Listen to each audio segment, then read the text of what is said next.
Denn ja, ich liebe auch so ein bisschen Design und das gute Stück hier, das ist die Arc Pro Ultra. Die hebt sich allein optisch schon komplett von der Standardlampe ab, nicht zylinderförmig, mehr so wie so eine, ja, wie so eine Fernbedienung, intuitiv zu bedienen. Hat es Laser, UV, Spot, Flutlicht, 1700 Lumen, 235 Meter Reichweite, eine ganze Menge Sachen, die hier die Mini nicht hat. Ich bin mir noch nicht so sicher, bleibt die meine EDC oder wird das meine neue? Wir werden es im Review gemeinsam herausfinden. Von daher würde ich erst mal sagen, Sport an und Intro ab.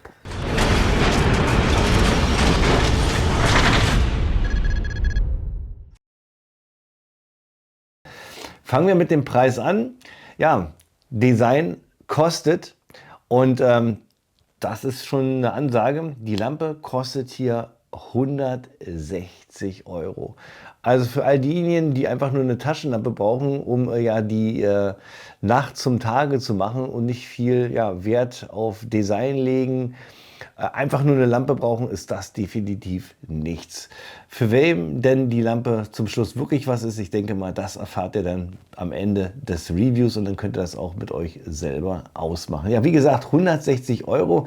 Wer nachher wirklich Bock auf diese Lampe hat, der ja sollte vielleicht, wenn er ein bisschen geduldig ist, warten, denn es gibt ja immer Flash-Sales, Black Fridays, Sommeraktionen und Bundle-Deals. Da kann man von 20% bis 40% immer sparen.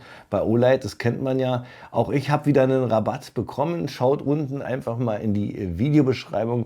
Wenn sich da immer mal wieder was ändert, versuche ich da immer in der Beschreibung auch das zu korrigieren, sodass ihr eigentlich immer am Laufenden seid. So, das ist erstmal der Preis. Ich hoffe, ihr habt es jetzt geschluckt. Und wenn ihr die Lampe bekommen habt, ja, seht ihr schon, kommt es hier in diesen Karton und wir packen die jetzt mal gemeinsam aus. Also wir stellen uns jetzt vor, die Lampe ist noch gar nicht ausgepackt, die ist noch da drin. Ja, schauen wir uns mal an, wie das Ganze aussieht, wenn ihr die Arc Pro Ultra zu euch nach Hause bekommt. Und das fängt schon extrem hochwertig und sauber präsentiert an, hier mit diesem schönen Karton. Der hat auch so eine 3D-Optik. Man fühlt förmlich hier schon die Taschenlampe und auch die Pappe, ja, hat so ein bisschen Lederdesign. Hier haben wir nochmal so eine kleine Schlaufe. Wenn ich den Karton öffne, sehen wir als erstes die Taschenlampe selber. Hier nochmal mit so einem Abdeckkleber. Das können wir hier einfach abziehen. Da ist die Lampe geschützt. Dann haben wir hier auch nochmal so eine Abdeckung mit einer integrierten Anleitung, damit ihr gleich seht, wie das funktioniert. Das ziehen wir einfach auch mal ab. Ja. Auf der Seite hier auch nochmal ein Hinweis, dass man die Lampe vorher laden sollte. Wir haben hier diesen Magnetclip. So sieht die Lampe aus, absolut edel und hochwertig. Nicht nur irgendwie eine Taschenlampe, fast schon ein Sammlerstück. Auch hier mit der Gravur, das gucken wir uns alles genauer an. Ich packe das mal zur Seite, dann machen wir das hier mal weg. Dann haben wir hier auch noch mal ja, so eine kleine Infocard mit den ganzen Highlights von der Lampe. Dann eine Bedienungsanleitung in verschiedenen Sprachen. Und dann haben wir auch noch den traditionellen Mac-Clip zum Aufladen von der Lampe. Kommen wir zu den technischen Daten. Die blende ich euch hier an der Seite ein. Und ja, natürlich erkläre ich euch auch nochmal die Highlights hier von der Arc Pro Ultra. Und das sind definitiv die 1700 Lumen in dieser kompakten Bauart. Wir haben eine maximale Reichweite von 235 Metern. Und das Schöne ist, wir haben hier so ein schönes flaches Design. Das heißt, ja, die Lampe, die kann euch einfach nicht wegrollen, weil sie halt ja wie so eine Fernbedienung aufgebaut ist, was auch ergonomisch absolut perfekt ist. Sie ist sehr taschenfreundlich dadurch und auch hier durch diese Klammer. Wir haben ja so eine Doppelklammer. Kann man die entweder an eine Schirmmütze montieren, sodass ihr im Dunkeln beide Hände frei habt und wie so eine Art Stirnlampe unterwegs seid. Und dann habt ihr noch so eine andere Klammer. Das könnt ihr euch dann in die Hosentasche, die Lampe schön platzieren und das wegrutscht. Oder natürlich auch am Rucksack. Das Tolle, hier oben haben wir noch ein Magnet. Das heißt, ihr könnt sie auch an einer magnetischen Oberfläche anpeppen im Dunkeln und damit natürlich auch mit beiden Händen frei arbeiten. Das Schöne bei dieser Lampe ist diese 4-in-1-Funktion. Es ist nicht nur eine Taschenlampe, sondern wir haben hier zum einen, ich mache mal an, so ein Flutlicht, ein Spotlicht, wir können UV hinzuschalten und wir können sogar noch einen Laser hier noch mit ranmachen und das Ganze auch kombinieren. Das heißt, wir haben hier 7 Kombinationsmöglichkeiten in dieser Lampe und on top kommt hier noch dazu, dass die IPX7 Standard ist. Das heißt, sie ist wasserfest. Ich kann sie hier zum Beispiel jetzt hier mal in dieses Glas tunken, kann es auch komplett reinwerfen, das ist überhaupt gar kein Problem. Bis zu einer Tiefe von 2 Metern hält hier die Lampe ohne Probleme stand. Ja, das heißt natürlich auch, ihr könnt sie natürlich auch ohne Probleme im Regen benutzen, ohne dass ihr euch hier Sorgen machen müsst, dass sie kaputt geht. Nächstes Thema, Akku, Akkulaufzeit, Akku aufladen. Hier in der Arc Pro Ultra ist intern ein 2000 mAh Akku verbaut, den ihr nicht wechseln könnt. Finde ich ziemlich schade. Da kann man nur hoffen, dass der Akku hier lange, viele Jahre hält. Ja, wie lädt man den Akku auf? Ganz einfach. Ihr habt einmal die Möglichkeit, das hier über den Magnetclip zu machen, der ja auch im Lieferumfang enthalten ist.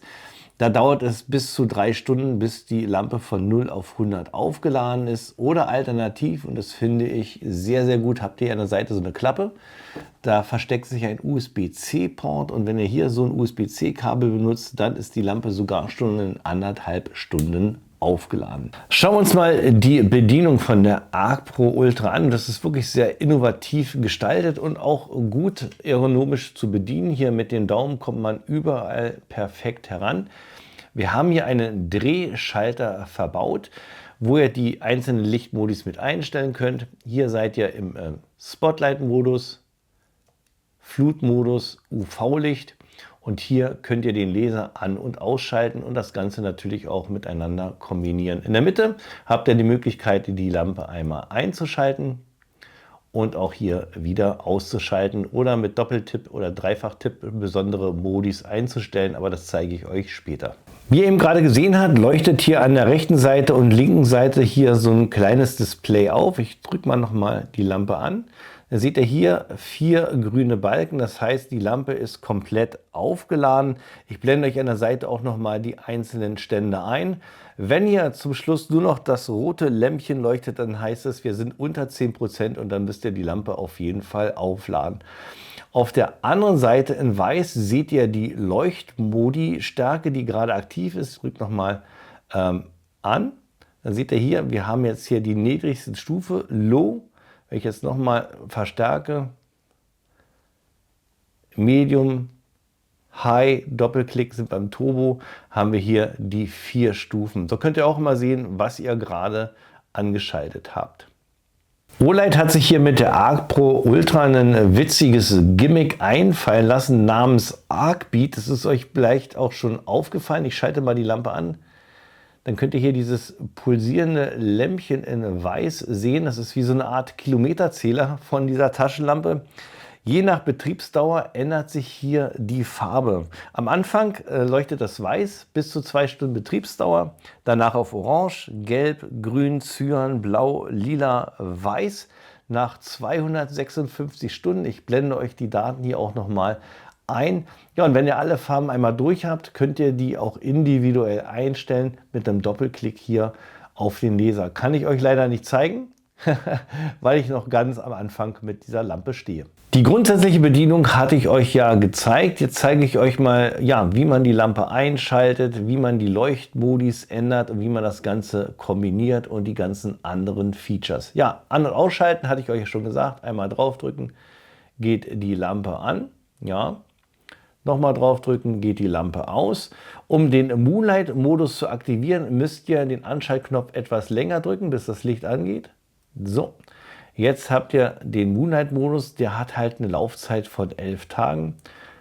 Dann, wenn ihr einmal gedrückt haltet, kommen wir eine Stufe höher, das ist Low. Nochmal gedrückt halten, Medium, nochmal gedrückt halten, High. Wenn ihr jetzt in den Turbo wollt, müsst ihr einen Doppelklick machen.